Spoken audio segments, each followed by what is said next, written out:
Alright boys, and we are back, and I've been eagerly awaiting this project, this gorgeous Xbox crystal that I picked up during my recent trip to the UK. I picked this guy up for £29 free shipping, which is just shy of $38, and there was no mention in the listing whatsoever about what's wrong with this unit, and being from the UK, this is a PAL unit that runs on 220 volts.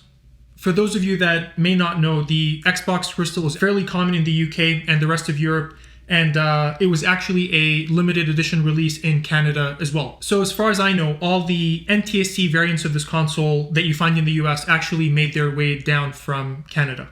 Now, when I originally bought this console, my goal was to just do a case swap on it, bring it back, throw an NTSC motherboard in here, and call the project done. But I came to find out that converting a PAL Xbox to NTSC is actually a fairly simple process. Once we mod the system, we can remove the region lock and switch it over to NTSC. Now, that's all assuming I can get this guy working, and either way, this is a win-win project for me. Worst case, I have a beautiful crystal shell that I can put an NTSC motherboard into, and best case, we'll get this guy working and we'll all just kind of learn together what it takes to convert a PAL Xbox to NTSC. Now, obviously, I can't plug in a console that's expecting 220 volts into a US 110 volt outlet. So I've been patiently waiting for this guy to come in. It is a voltage transformer, and it's going to let me convert my 110 to 220 so that I can plug in European electronics into it that are expecting 220 volts. All right, so on the back here, I'm going to switch my input to 110, and there's nothing else to select on the front. So I'm assuming once we plug this in, we should have a 220 volt outlet that we can use to plug this guy in. I have everything hooked up except the power cable, and I've gone ahead and connected this guy to my capture card. This system is going to output a PAL composite signal by default, and I know that my capture card is going to accept that signal no problem. So let's try and get an image on the screen. Before I plug this in and sparks fly, I just want to make sure that we're getting 220 from the voltage transformer. Now, this multimeter is rated for up to 500 volts AC. Let's go ahead and put it on VAC. I'm going to turn this guy on, and I'm just going to shove these leads inside here. And we are getting 238 volts AC. Perfect. All right, let's hit record.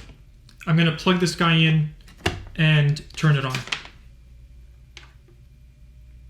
And it's completely dead. Okay. All right then. Well, that's that. We have a complete no power condition on this Xbox, and in some ways that's a good thing because we can focus our attention on the internal PSU. So I guess there's nothing left to do but open this guy up and take a look inside.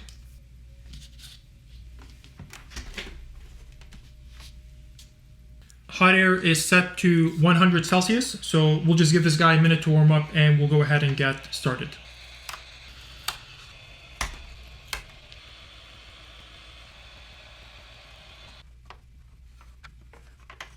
All right, let's flip this guy over and let's go ahead and get that top cover off. Now, to get these two drives out, there are 3 screws we need to undo, 1, 2, and 1 underneath this IDE cable.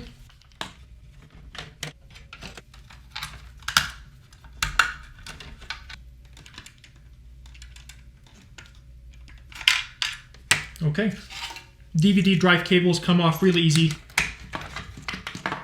1 and 2, and we can remove the entire enclosure as well. Let's go ahead and remove these 2 cables as well.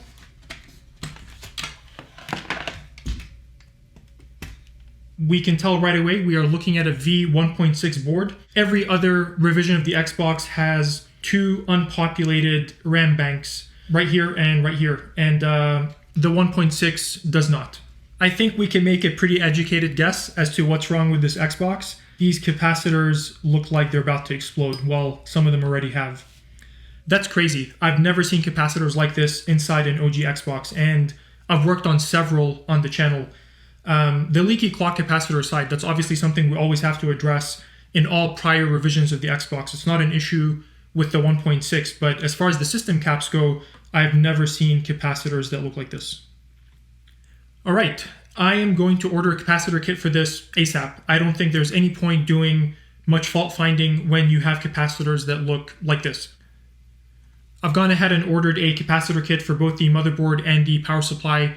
That's going to take a couple of days to get here, but it'll all be in the same video for you guys. So I'm going to go ahead and just continue taking things apart.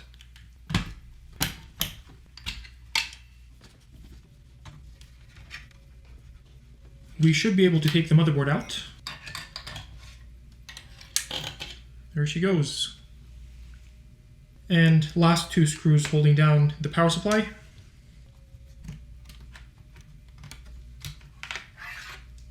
Okay. Two clips we need to release in the back, one on either side of the fan. It's a little hard to show you guys, but I'm going to try.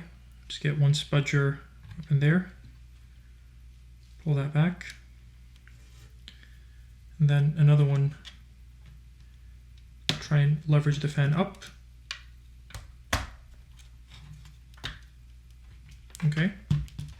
That's one. Now same thing, one spudger up top, and using some curved tweezers through the back here. And that plastic's going to be very brittle, so careful not to push it back too far. There we go, and she's out. We've definitely seen much worse working on OG Xboxes here on the channel.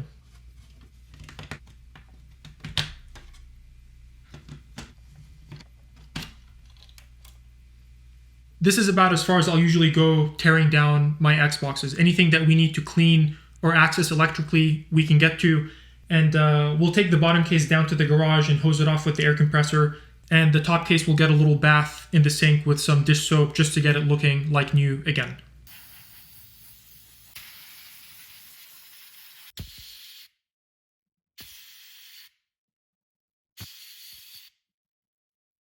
The capacitor kits are here from our friends on over at Console 5. We have a kit for the main board and we have a kit for the power supply. The capacitor kits don't come with a clock capacitor, but I always like having them on hand. These are 1 farad caps rated at 2.7 volts. The clock capacitor on 1.6 boards doesn't have the same reputation that it does on earlier revision boards where it leaks all over the place and destroys traces and components all around it. But I'm doing a full recap on the board, so I'm going to go ahead and replace mine anyway. Now, we have the motherboard mounted in the board holder so that we can easily flip it back and forth. And when I'm doing recap jobs, I like replacing all the capacitors in one shot. I find it very inefficient to replace them one by one.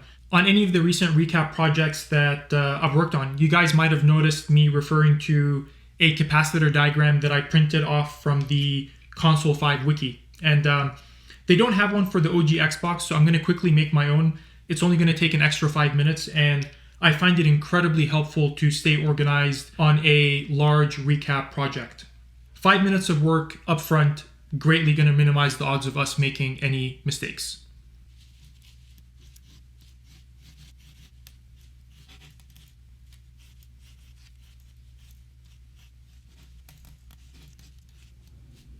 The way that I'll mark the values on my sheet is capacitance/voltage. So for example, this swollen cluster right here, they're all 3300 microfarads, 6.3 volts. So I'll just write 3300/6.3.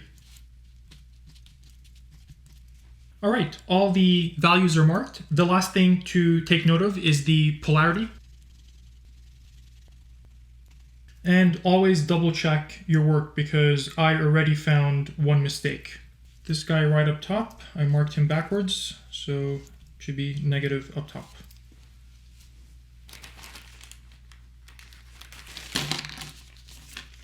I'm counting 23 capacitors in this kit, and I know I have 27 on the board, so I think I'm missing a few. And from the looks of it, I think it's the small 10 microfarad SMD ones. Let me quickly take stock of what I have here.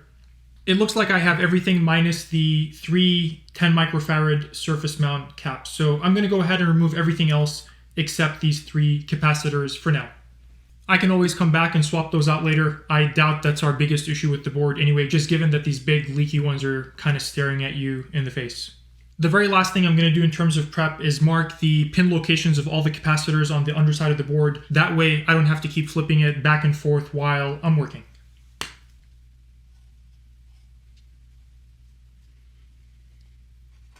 All right, fellas, let's get this party started.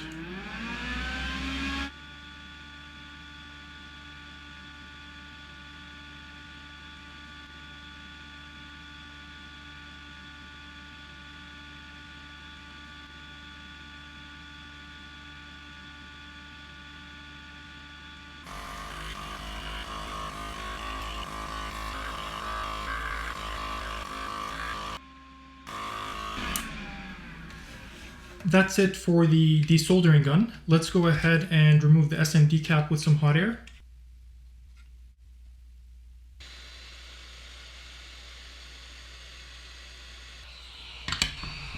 I'm going to go ahead and clean up these pads and try and get anything that the desoldering gun didn't catch. A little bit of flux. Now, we do have a couple of examples of through holes that didn't fully clear up from the desoldering gun. So let's go back in for a round 2 and open those guys up.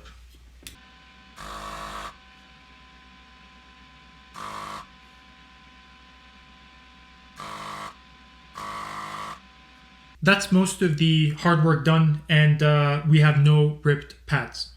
I was actually going to go back in with the solder wick to clear up some of those through holes that were blocked, but I didn't even need to. I have the full toolkit out, and applying some hot air from the back and coming in from the front did the trick. I'm going to go ahead and take care of the one SMD cap that we're replacing, and then we'll go ahead and do the rest of the through hole caps. Little dab of flux. Let's go ahead and do the other side.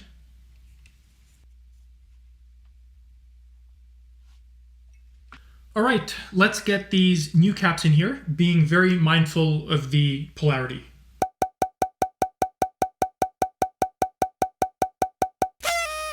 All the capacitors are in the board, and I've gone ahead and double checked that I have all the right values in the correct spots and everything's facing the right way. Let's go ahead and flip the board over and solder everything in place.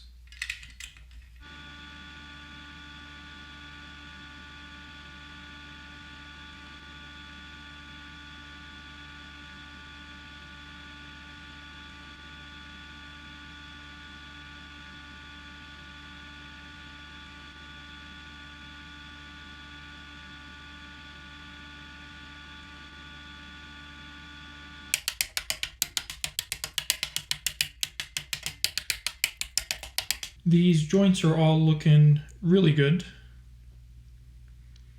Okay, let's clean this guy up and test it out.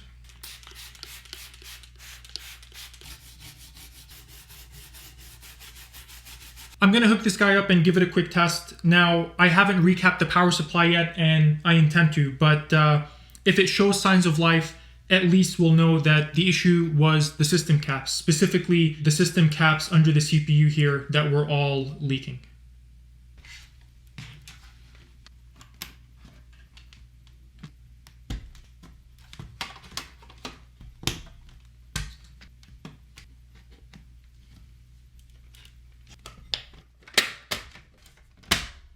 And last but not least, the hard drive.